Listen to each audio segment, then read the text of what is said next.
Hello and welcome to another Factorio tutorial video in my Season 1 series here for Factorio tutorials in 1.0. I'm Exterminator and thank you for joining me. And this episode is actually going to be the first episode in the intermediate section of this series. So we covered all the beginner ones, what I'm considering beginner episodes, and then this one is the first in intermediate. I consider it kind of a bit of a bridge between the two levels. There are things in here that would be very helpful to a beginner, but generally what I'm going to show here, I think, is something you would mess with more, on your second, third, fourth, and so on playthroughs. So today we're going to cover the map settings menu. To access this, of course, we launch the game, go to single player, or multiplayer. If you're starting a multiplayer game, you set it up basically the same you would do host a new game. And then we go new game. And then there's all these different options. There's scenarios, game scenarios. So these are ones I've downloaded. And then these are just that come with the base game. And then these are the main game. So we're going to do free play. That's where all the main options we want to look at are. So we're going to come over here. And now we're in this menu. And there's several different tabs here at the top. There's also a drop down here, a seed, and some information about the preset, and then some other options down here, which we'll cover shortly. So let's start from the top. First off, you have these presets. So this is default. This is what it defaults to. Normal settings, the recommended way to play Factorio. So I'm just going to assume that your first time through, you maybe played with default settings. The only thing that perhaps you would have tweaked, or I would recommend tweaking, is a setting in the enemies section and advanced section, which I'll show a little later on here. So we have this menu. There's several different options here. There's these are presets, so it'll change all of your settings here based on these presets. So there's rich resources, which, as you can see, just bump the richness up on all these, and it gives a little description. There's marathon, which did not change this changed it back to default. But it didn't change anything in the resources, but it did change things in here. It made basically recipes and technology more expensive. We'll look more on that menu shortly. Death World, buyers are more dangerous, so this tweaked enemy settings. Basically, they brought them up from the default. Death World Marathon, which combines these two, which is quite scary. Rail World, which you can see changed both these settings. So it lowered the frequency to try to make ores and oil and such farther apart, so they're less frequent, and then it increased the size of them so that when you do find them, they're bigger, as you can see here. And then also what it's done, another setting, is it's turned off biter expansion. So biters will not expand throughout the map. Basically, once you kill bases, they won't expand past that.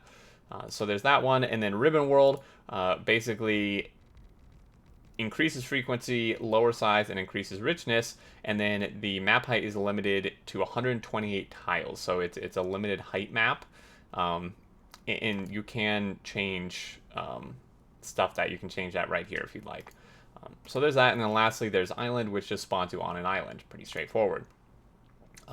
You can tweak these, of course, individually. So if we go back to default, or you can tweak them within the presets, you can turn these up, down, and it will tell you the percentage. Now, just to cover what each of these is, frequency is, well, the number of resource patches. So this is how frequent, how close together or spread apart they're going to be. The lower the frequency, the more spread out the resources will be. The higher frequency, the closer together they will be.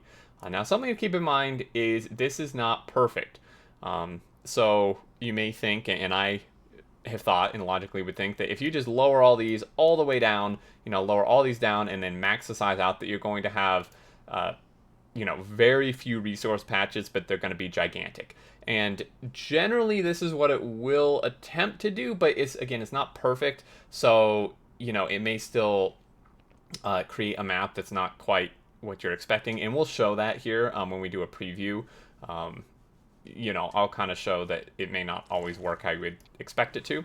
And then size, of course, is size, self-explanatory. And then richness is the amount of resources per tile within resource patches. So resource patches, if you didn't know, consist of tiles, of resource nodes within the whole patch. And this makes them richer. This makes them have more resources, which means overall the whole patch is going to be richer and have more resources, right? So if you bump this up, it may have 600,000 instead of 100,000. Or if you bump it down, it will have 17,000. It's not necessarily that exact number, just as an example. So you can mess with these all you want. You can even turn them on and off. I don't know that you would really want to, but you can. Over in terrain, pretty basic. Water, trees, and cliffs are going to be your main settings here. Map type as well, so you have like another island type of preset here, which basically, to my knowledge, does the same thing. So water and trees, you can turn water up, turn trees up or down, and same with cliffs. You can also turn them on and off, which is quite nice. If you don't want to mess with trees, turn them off. Keeping in mind your pollution will spread very quickly if you do that. If you don't want to mess with cliffs, which a lot of people don't, you can turn those off. And then moisture and terrain type. So let's start with water. Scale, so again, this, I would say even more so than the resource patches. This doesn't necessarily work how you would think, or at least not how I think. Maybe it's very simple, and I'm actually just not understanding it. But the scale, it says overall scale of features and the space between them. So this kind of, in my mind, translates to the scale of water and the distance between the water areas. And then coverage is how much of the map is covered with water. So to me, they kind of do the same thing. So if you like bump coverage up and we hit preview, for example, you can see there's a lot of water here, right? A lot more than normal. Fair bit of water. And then if we, and the nice thing about this preview, which we will cover more in depth here shortly, but just to show you can change the resource or the settings here, and then it will change kind of automatically here. So if we lower this back to 100, you can see it regenerates the preview, and you can see the difference. Now, if we bump scale up, it kind of goes, so it basically gets rid of the water, and if we turn it all the way down, you basically end up with a bunch of little lakes. So just to show, how this would work, and then just if we turn coverage all the way down, again, kind of the same thing as turning scale all the way up. So they, in a way, do the same thing, almost opposites. So you can mess around with this how you'd like. Trees, pretty self-explanatory. So these little green dot things here, this whole thing is like trees. So if we turn scale down, you can see that we're now like in a jungle, essentially. If we turn scale all the way up, it's still kind of the same. So it doesn't, it makes a difference, but not necessarily. So this is a real jungle. So coverage you would be in a jungle. If we turn it all the way down, then there's very little trees altogether. You can mess with both, of course. And then cliffs, same thing. Frequency, so the number of cliffs, and then the continuity is basically the length of unbroken cliff segment. So if we turn continuity up, you can see that this is almost one entire length of cliff compared to what it is normally, where it's kind of broken up. And then turning it down would do the opposite, etc. So moisture controls the distribution of grass versus desert. A higher bias generates more grass. And terrain controls the distribution of red desert versus sand. A higher bias generates more red desert. So let's say, for example, we want a lot of grass compared to turning it all the way down. You can see a stark difference. Tons of desert compared to how it was. So that's scale, and then bias. If we turn bias all the way up, you can see we basically have a whole grass map. Compared to turning it all the way down, we now have a whole desert map. And then lastly, to show the terrain type, if we turn this all the way up, you can see this kind of turn to red desert opposed to turning it off. And it's mostly other type of desert. So just messing with those. Now, if we go back here, close the preview for now. That covers all that. Enemies. So enemies there's a lot of settings in here you can tweak and fiddle with. A lot of this I basically never mess with. Now, on the flip side of that, the few things that I think would be very helpful for new players that you may want to turn on or off is, first off, you can just turn biters, you can get rid of them completely. If you just uncheck this, there will be no enemies, period. Which, if you just don't want to mess with them your first time, or even your 10th time, whatever, you just don't want to mess with them, you can turn them off. Or, a really good setting here is the peaceful mode. This is fantastic for newer players because What this peaceful mode does, there's actually no explanation for it, is that it leaves biters on, so they are on, but they will not attack you, they will not aggro until you actually do something to them.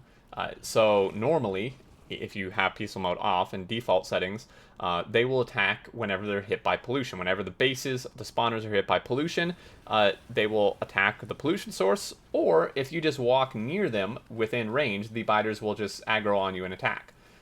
Peaceful mode means they will not attack from pollution ever, and then if you just walk, you can literally go stand in the middle of a biter base, and if you don't do anything, they will just stand there peacefully. They won't touch you. However, once you start attacking them, like if you shoot at one of them or their spawners or a worm, then they will aggravate on you. Then they will aggro on you and attack you. And then that will be just for that particular section. So if you fire, they aggro on you, you kill that whole base or get away. Then if you go to another one, it's going to be the same deal where until you do something, they're going to be peaceful. So this is just kind of nice, so you're not getting the constant attacks, but you can still, interact with them and play the game with them. All these settings are, pretty fine-tuning, I guess would be the best word here. I basically never mess with these. But you can change how fast they expand. So you can change the minimum cooldown, the maximum cooldown of their expansion, like how quickly they expand. Here you can see like minimum is every 4 minutes, maximum is basically every hour. I think I changed that. And then I think it was just an hour. I think it was 60 minutes. And then maximum group size. So the maximum size of enemies expansion party modify the current evolution. So basically this just modifies like the size of the expansion party, and then the minimum is like the minimum size, and then maximum expansion distance is how far they will expand from other enemy bases. Now there's not actually a distance explanation for this. I believe this is in chunks. It could be in tiles, but I think it's in chunks.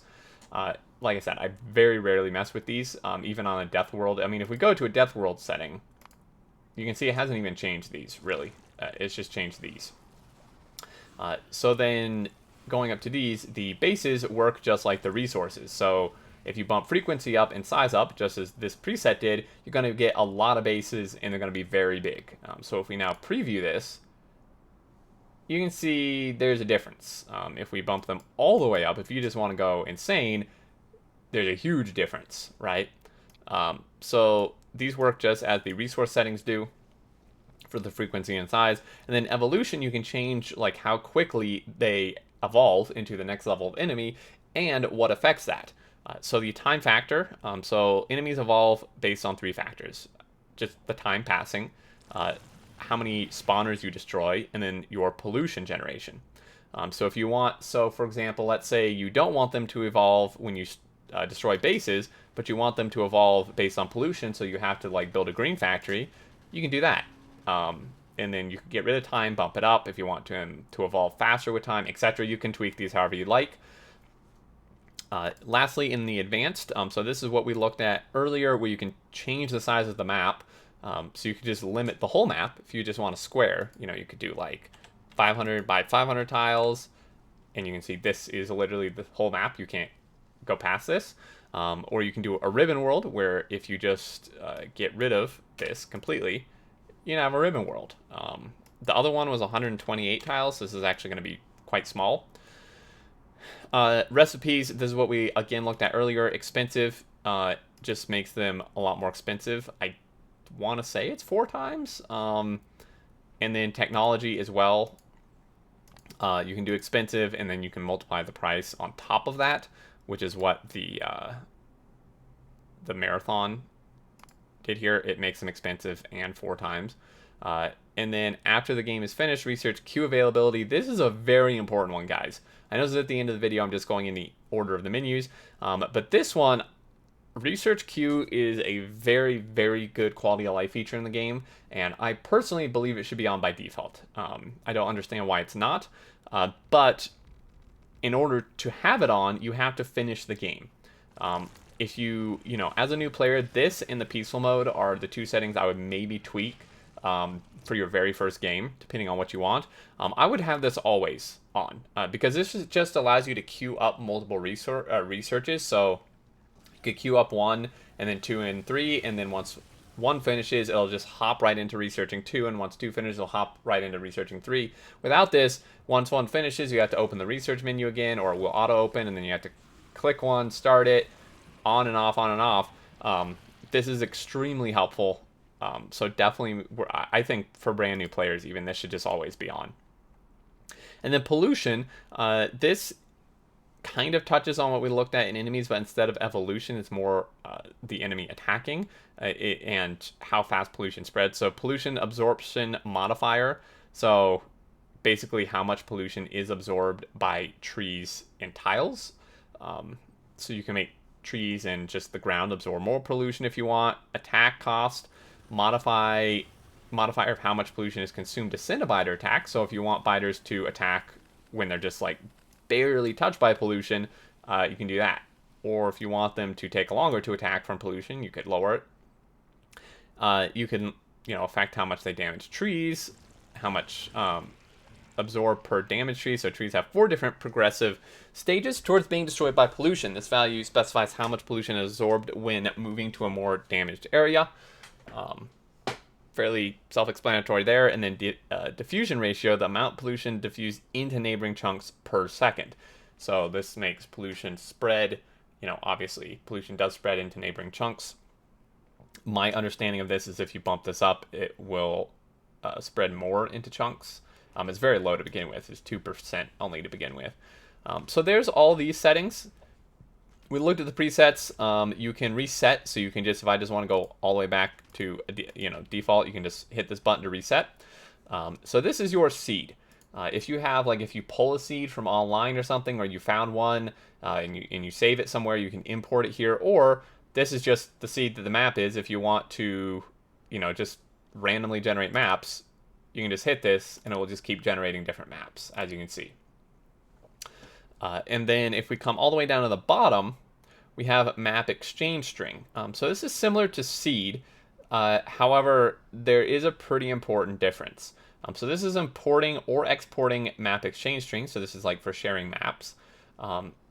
Exchange strings will be the exact same map, exact same settings as whatever the string is. So if you have a friend who's playing and they've tweaked all their settings up and down, so on and so forth, mess with every single thing in here, and they give you the map exchange string from their map, and you import that string, it will be 100% identical. The resources, the layout, every setting in here will be the same as their map. However, a seed is this map layout itself. So this seed here is just the layout of this water is here, and this is the general land mass. To my understanding, the seed will not keep these settings and such. It'll just be the physical map essentially. So there is a pretty important difference. I always just use map exchange strings. If I want a map, I basically want everything that came with it. Or if I don't, I'll still do the map exchange string, and then I can just tweak the settings from there. Because once you import one, you can still change whatever you want. So those are those settings. Again, the preview, which is very nice. You can scroll up and down and side to side at least a bit here to get a bigger view of it. You can close the preview, and I believe that covers all the settings. And then the preview again, or you can just play without the preview if you just want to be completely surprised. But this is good to make sure you're not getting something totally crazy you're not expecting. But that should do it, guys. I hope this was helpful to you, and I hope I covered all these and it made sense. If you do have any further follow-up questions, please leave them down below, and I'll do my best to answer them. And if you did enjoy, a like is very much appreciated, as it helps me know that you enjoyed the video and found it helpful, and it helps other people find the video as well. If you're new to the channel, feel free to subscribe to keep up with all future content. And until next episode, I look forward to seeing you all, and do take care.